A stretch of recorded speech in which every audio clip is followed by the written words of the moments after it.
This is NDTV, and you're watching NDTV 24/7.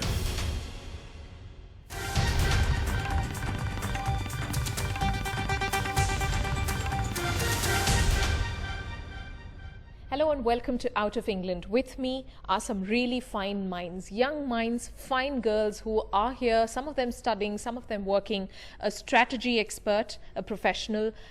All three of you are students? Yes, all three of them students, mostly going to go back to India, hopefully to find jobs. And that's the subject that I want to touch upon today when the ruling party is talking about job creation, the opposition party is talking about job creation or the lack of jobs, and everybody really is talking about just where the jobs are.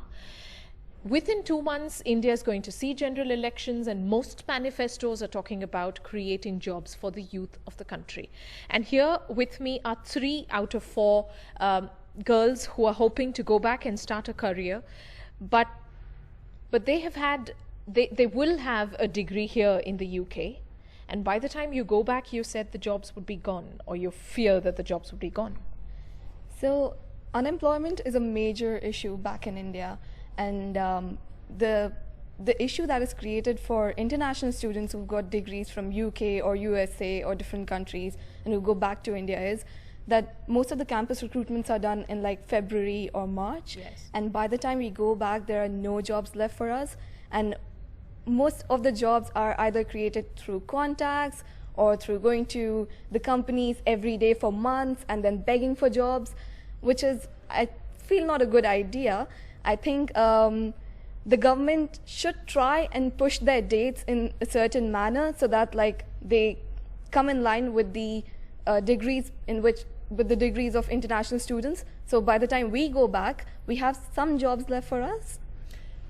Quite difficult perhaps also because I think the financial year, the start of the new financial year is something that companies keep in mind, also the academic year and all of those things put together.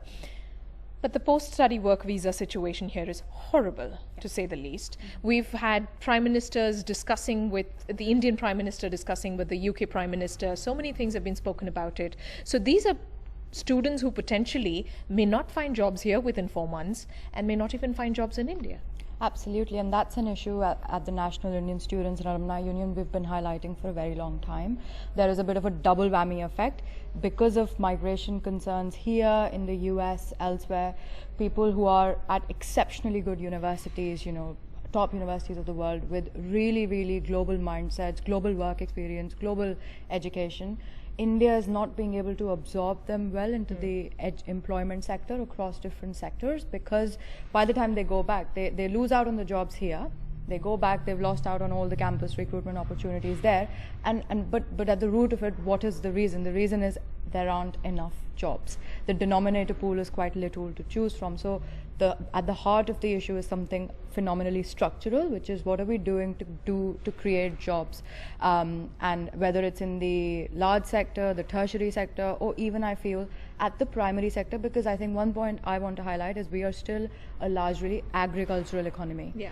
And what is being done for farmers, where they are self-employed, and one of the strengths of India is the MSME sector and self-employment. For farmers in particular, what can we do to encourage farming to be considered as a viable employment option as well? A lot of good work in that has been done in the UK. There's lessons we can take from here.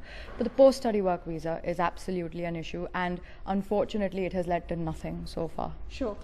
Is that interesting at all to you? Would you like to pursue a career related to agriculture in India, which is one of the biggest contributors to the GDP? Yes, why not? I think the very fact that we come here and we learn in a global education hub like the UK, we bring along a different set of skills that we can go back and invest in India to help develop our primary sector, given that, again, agriculture is one of the biggest sectors in our economy. I think using a variety of techniques that we've learned from here and investing it back there would just help us prosper our economy and also help those who are uneducated, and thereby we can try and solve this whole employability crisis problem. I think, yes. Are you scared? Are you scared that when you finish your course, when are you finishing your course? What course are you doing and where? I'm doing a PhD and I'm hoping to finish by the end of this year.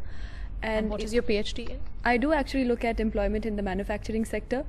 Okay. So a couple of things I would like to add to the very important points that Sanam raised is that it's not only that jobs are not being created, even the jobs that are being created are not really secure or formal. There's a growing casualization of work, as well as there's a skill gap, and there is underemployment. People with engineering degrees often are not able to find jobs after 4 years of technical training, and they end up working for a software firm or working for really low salaries because there is not enough training being provided. Maybe there's an educational gap, as well as maybe the government's skill development programs are not as successful as they hoped them to be. So that is something which really is going to be very critical in the coming years, I think. What would you keep in mind? Would you be going back to vote, or are you going to be studying here? Have you given it a thought? I really think if I do have the opportunity, I would go and exercise my democratic right, because I've learned the importance of voting. So yes, I hope to. Okay. So what would you vote for? What would your ideal manifesto be, given we're talking in detail about job creation or job availability? I think the most important bit is obviously the employability, like whichever government promises and has a good strategy behind that promise of delivering to better employment for the youth. And I think at this point, being educated abroad, I would like to know which government tries to engage more with the diaspora abroad. That is now for me a very key criteria when I look at manifestos. Okay, that's interesting to you. What about you? So yes. Now you're studying job options or job availability in the manufacturing sector. So I am trying to look at the nature of job or employment in the manufacturing sector. And India has sort of tried to project itself as one hub for manufacturing. Especially with the Make in India, but there have been lots of problems with implementing the scheme. And also, even though there is investment coming from abroad, it's not really staying for long, because there's a lot of capital moving across countries. Once they find cheaper labor elsewhere or cheaper land elsewhere, they move. So personally for me, yes, I would like to go back to India at some point. I'm not really sure what jobs I would look for. But yes, there is definitely this problem about finding the right kind of job for the skill level and also job satisfaction. And that's something that you'll keep in mind. Okay, what about you? I'd like to actually add some point Yes. to what we talked about about the earlier. noise. Yes. It's fine. So I think we are trying to become digital, but in the wrong means. So when it comes to employment, we haven't tried being digital at all, which was the basic for our economy, I'd say, because everyone wants jobs in India and they're lacking at that part. So probably they could have created a hub for that, so that like once we go back, we know what jobs are available. This could have been a government initiative instead of going digital in different means, which actually didn't help, to be honest. And instead, people started going up for startups, and they got funds for them, and in the end, they were like just drained in loans. So if they had a proper But isn't that a good plan- thing, to be able to access money when you have an idea, a business idea, and you want to start up? It's wonderful. There should be something like that. Yeah. But I think I think you have to submit a document for the startup, and it has to go through the government. And it would have been nice if they had like proper people who could check whether the startup would work or not. Whether it was a viable business idea or not. Because most of the startups are very similar right now, and they're on And the most same of them have lines. shut shop. Many of them have shut shop. Yes, we have had this this research, this report that came out that Bangalore, incidentally, was one of the startup capitals of the country. We saw a spurt really of startups, but sadly most of them shut shop within 3 to 5 years. It does take 3 to 5 years for a startup to actually show results. The first 3 years are going to be a drain, and that's something that experts have always mentioned. But they've not really flourished. We've had the success stories we've had the Flipkarts, we've had the Mintras, we've had the other business ideas which have gone very well, but some almost haven't. But it's always difficult to create is a second always- yes. Flipkart. Yeah, yes. You don't want to do that if you already have a Flipkart. Okay, so check the viability of the business. Looks like you have some idea and you want some some support. support system for that, then Okay. it'll be a good idea Good to have. luck. Yes, of course. Entrepreneurs. How about you turn entrepreneurs? Is that a trend, a fad, or is it a tangible career option now? I think personally, from my educational background, I do think that it has a tangible scope, especially because we've seen the number of startups flourish as well as the number of startup fails.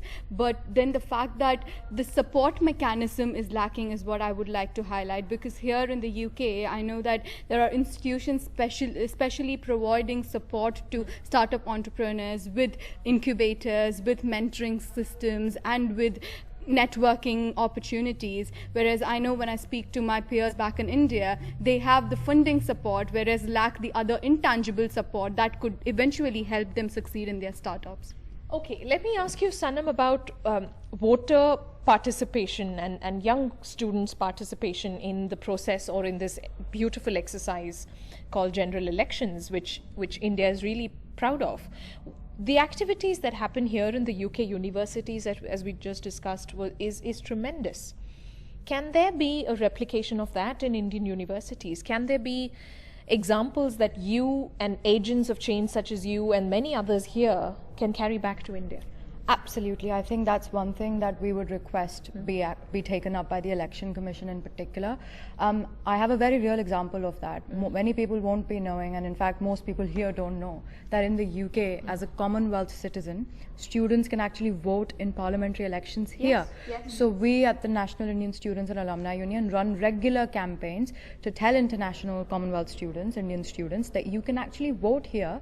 It's a democratic right and it's a privilege. So we'll run educational campaigns. We don't tell them which way to vote, but we will educate them that this is available and why it's important to let your voice known.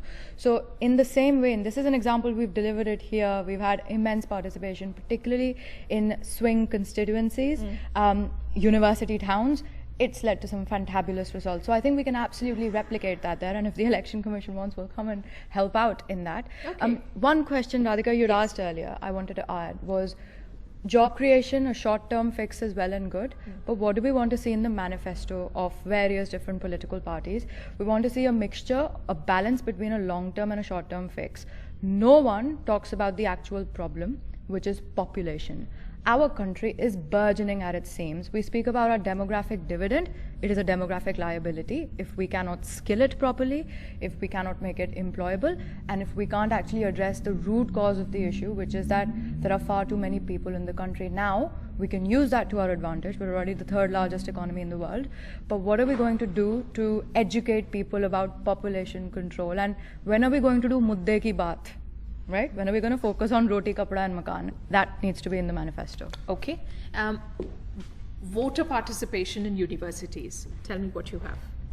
I think from the UK universities, I'm aware that a number of us, including the National Union of Students, we run a general election voter engagement campaign every year, encouraging students and young citizens to vote. And we run a number of interesting campaigns across universities, across various events. And I'm really glad to highlight that NISAO has actually started that this year with a number of voter engagement series that we're doing, be it speaking about the various manifestos, inviting the election commissioner here to speak about elections. So we are already raising awareness, but I would like to see that echo in the Indian universities as well. Okay, brilliant. Thank you for your ideas, ladies. I will do my job, all duly conveyed to the people who matter back in India. Thank you. Write your feedback. OOE@ndtv.com is where you write to. Radhika Iyer, signing off.